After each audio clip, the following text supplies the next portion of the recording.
Salam dostum. Elgün bağçısıga hoş geldiniz.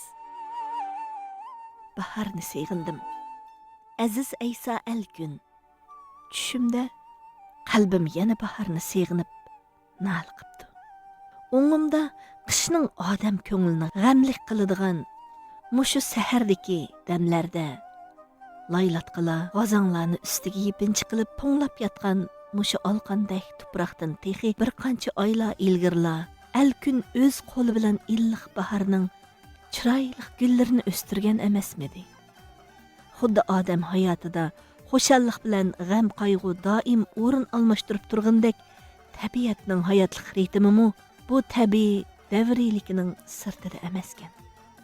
İnsanlarning birdan-bir hayotlik bulig'i tabiat bo'g'ini uchun odamlar o'zlaridan kuchliklar tarafidan tengsizliklarga uchraganda, huquqlari dafsanda qilinganda turli noilojliklarga majbur bo'lganida oyning 15 qorong'u, 15 yo'riq.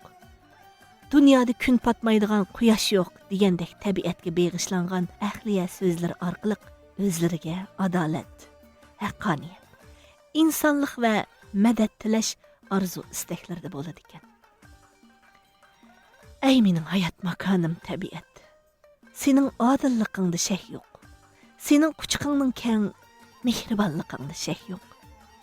Ammo iltimosim sendan o'tinay. O'zingning ashu shafqatli mehribonligingni bu dunyoning yuziga adolatlik bilan tang to'ksan.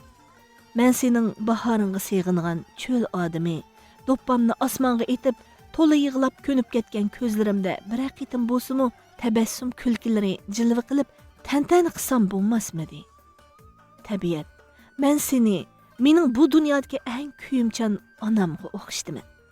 Senli qalbi qahrdan qishda muzlab ketgan o'g'lingning zorini, intizorini tushunasan. Shuning uchunmi bu iltimosni san qildim. Qara, almisaqdan sovuq tushmagan, oltin qumlari to'nglab baxmagan taklim makonga nazar sol. Tog'larga nazar sol.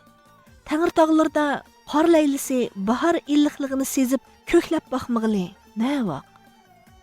Bu hayotimda men sana mutlaq aqida bilan yashab ketdiman.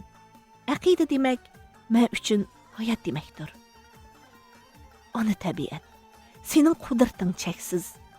Sening meni qo'yinda o'stirgan tug'ilgan makonimga o'zingning bahor nurini hamon to'kidig'iningga ishonchim kamolatdir.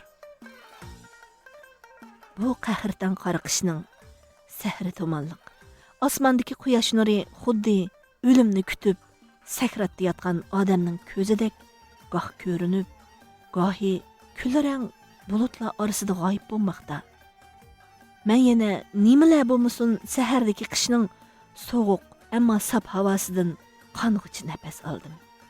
Qalbimdagi tilaklarimni tabiat ilohiga izhor qilib, bahorda qip-qizil gullar o'sgan ona yerga ta'zim qilib, mendan uzoqdagi yurtimga erkin shamollardan seg'inishli salomlar yo'lladim.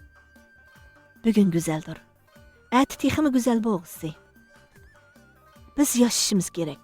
O'z armonlarimizni amalga oshirg'uchi bo'lib yashashimiz kerak degandek tomirlarimda uzoq yillardan buyon eqib kelayotgan irodalarimni yana bir rat xiyolimdan o'tkazdim. Shundaq, bu hayotning o'zimi bir kurashdir.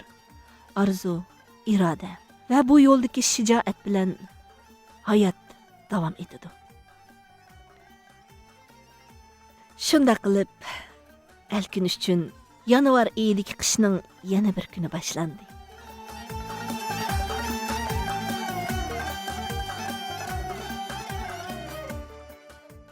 (2016 yili 24 yanvar London.